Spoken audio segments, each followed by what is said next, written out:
Alarmi i Bashkimit Evropian për largimin e menjëhershëm të qumshit Aptamil, i cili ka rezultuar i kontaminuar me toksinën cereolit, ka zbuluar një skandal të përmasave të mëdha në Shqipëri.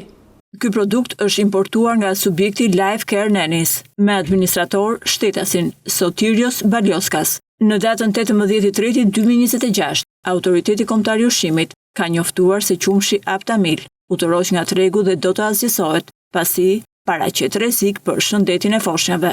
Në lidhje me këtë rast, televizioni Ora News i është drejtuar me një kërkesë për informacion në Autoritetit Kombëtar të Ushqimit. Ky institucion na informon se sasia e importuar e qumshit është 1008 kuti, nga të cilat 642 janë shitur dhe janë bllokuar vetëm 366 kuti. AKU ka njoftuar prindërit në datën 18/3/2026 se qumshi që ka dalë me probleme duhet të kthehet te pikat ku e kanë bler. Ndërkohë, në mënyrë paradoksale, sipas përgjigjes zyrtare të AKU, rezulton se ky qumësh është asgjësuar në datën 13 mars, pra 5 ditë para se të publikojë njoftimi.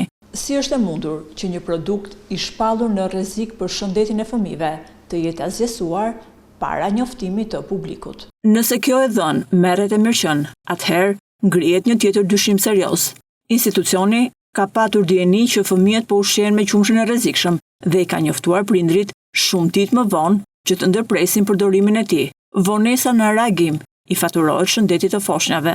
Në kuadër të transparencës, televizioni Ora News i ka kërkuar Autoritetit Kombëtar të Ushqimit të na vërë në dispozicion procedurën e asgjësimit të qumshit Aptamil nga subjekti Life Care Nannies. Më konkretisht, atë të datës 13/3/2026, AKU refuzon të na vërë në dispozicion një informacion publik, duke ngritur dyshime për procesin e asgjësimit, ndërkohë që bëhet mburojë një subjekti privat, duke deklaruar se subjekti nuk ka dhënë pëlqimin për dhënien e informacionit të kërkuar nga ana juaj. Ky institucion i financuar nga taksat e qytetarëve ka detyrim ligjor transparencën ndaj çdo prindi dhe konsumatori, sidomos kur bëhet fjalë për sigurinë ushqimore të foshnjave. Më herët, televizioni Ora News ka denoncuar faktin që Life Care Nannies i reklamon nënave si të sigurt qumshin Aptamil që duhej asgjësuar.